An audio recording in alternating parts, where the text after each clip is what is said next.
Sarah. Hey, everyone. Welcome back to the show. Hi, Ricky. Hi, everybody. And today we're talking about a big question. Yeah, the kind of question people ask on Sunday night when they're staring at the ceiling. Exactly. And that question is, do you actually like your job? And we're going to talk about work, stress, good coworkers, bad days, and what makes a job worth keeping. And we'll do it with natural English you can actually use in real conversations. Key vocabulary preview. Okay, let's start with workload. Yeah, that's a really useful one at work. It's basically how much work is sitting on your plate. And sometimes your plate is more like a buffet tray. Exactly. My workload gets crazy at the end of the month. And that's when people start talking about stress. Another big word here is deadline. Oh yeah, the word that makes everybody sit up straighter. Right, it's the final time something has to be finished. And if the deadline is tomorrow, suddenly coffee becomes your best friend. Yeah, I had to finish a report before a tight deadline last week. No way. Okay, how about motivated?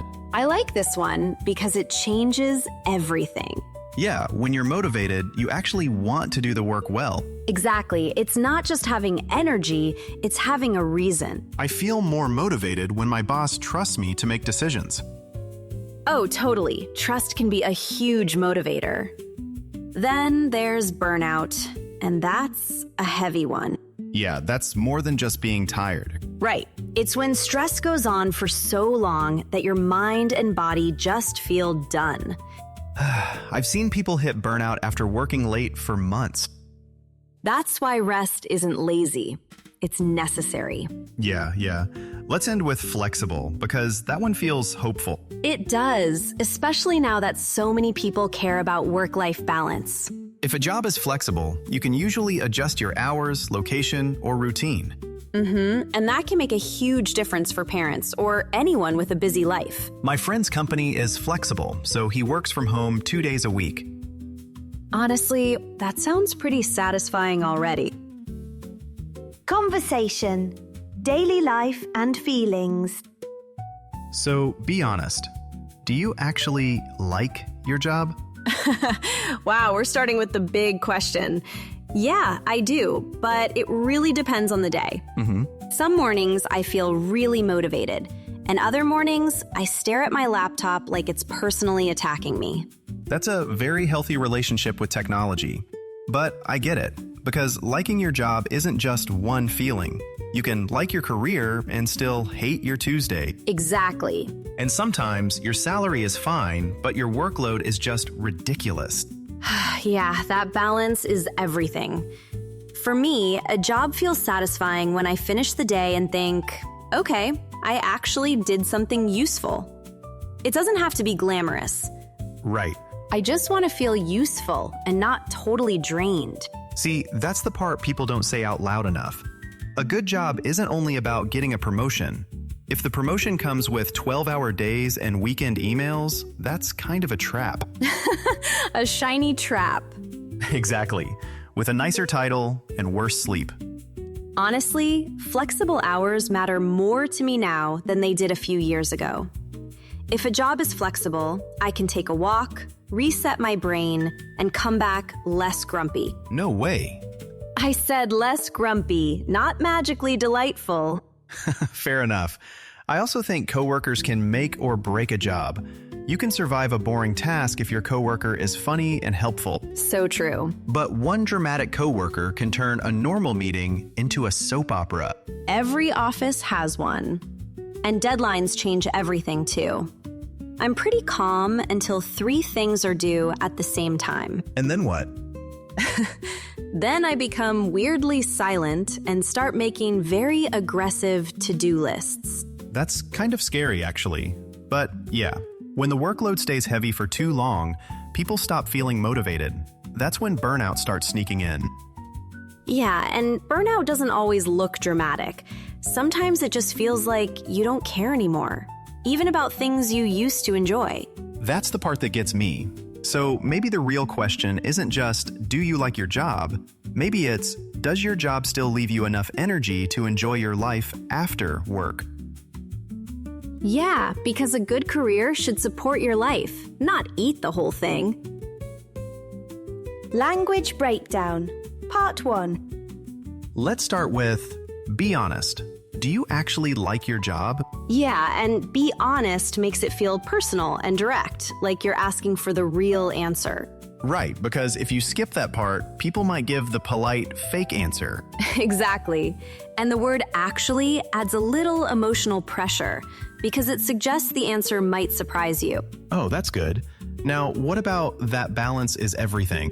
That's a really common way to emphasize something, and it doesn't mean balance is literally everything in life. Right, it just means it's super important. Exactly. And native speakers use that pattern all the time, like timing is everything or trust is everything. My favorite one is probably coffee is everything. Honestly, for some people, that's not even a joke. Conversation. Misunderstandings and communication. You know what causes a lot of trouble at work? People saying, I'm fine, when they're clearly not fine. Oh, yeah. Then the manager thinks everything's under control, and 2 days later, the whole team is in panic mode. That happens when people are worried they'll sound weak if they speak honestly. Right. But saying I'm overloaded is actually clearer and way more useful. I'm overloaded. Sounds professional. Yeah, it's the grown-up version of I'm drowning. Okay, that's painfully accurate. And misunderstandings get worse when nobody defines the deadline clearly. Oh, absolutely. If someone says, I need it soon, that could mean today, tomorrow, or somehow next month. Exactly. So a better question is, what's the actual deadline?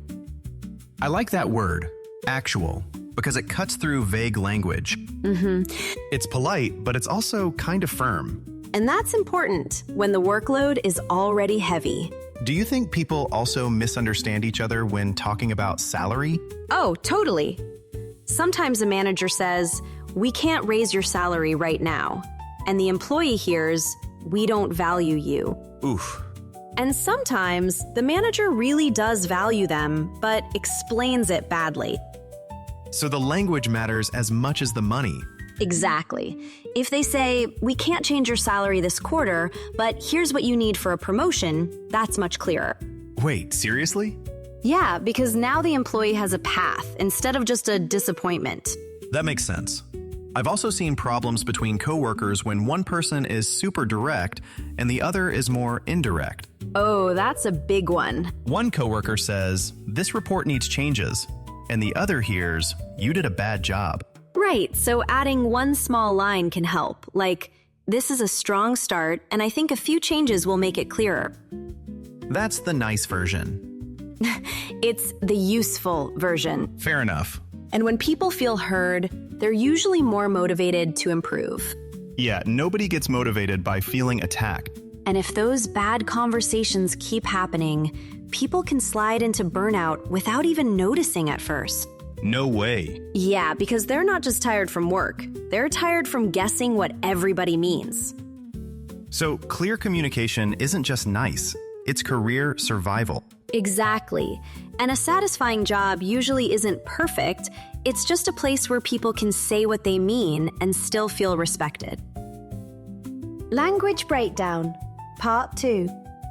One phrase I really liked was, we can't raise your salary right now. Right, and that sounds practical on the surface, but emotionally, it can hit pretty hard. Yeah, because the employee might hear, wow, they don't really value me. Exactly. So the real lesson is that people don't just react to words, they react to the meaning behind them. Another useful line was, this report needs changes. Okay, that's painfully accurate. I know, because sometimes a coworker is talking about the work, but it feels like they're judging the person. And a softer version could be, this report is a good start, but it needs a few changes. And then there was that big idea. A satisfying job isn't perfect. Yes, it's satisfying when people can say what they mean and still feel respected. 5 natural phrases to remember. First phrase, I actually like what I do. That's natural and honest, like, I actually like what I do, even when the days are busy. Or, I didn't expect to enjoy this field, but I actually like what I do. Nice. And phrase 2 is, the pay is decent. Not amazing, not terrible, just enough to keep me from eating instant noodles every night. Fair enough. You could say, the pay is decent and the hours are pretty flexible. Or, the pay is decent, but I'm really staying because I love the team. Phrase 3 is super common. I'm under a lot of pressure. Really, and it's useful when you want to explain how work feels without sounding too dramatic. Like, I'm under a lot of pressure because we've got 3 deadlines this week. And she's been under a lot of pressure since her manager left the company. Phrase 4, I'm thinking about moving on. So this means leaving the job, right? Yeah, but it sounds softer than just saying, I'm quitting. For example, I'm thinking about moving on because I want a better work-life balance. Or, after 5 years in the same role, he's thinking about moving on. And phrase 5 is, it's not the job, it's the manager. Oof, that's a little too real. Example 1.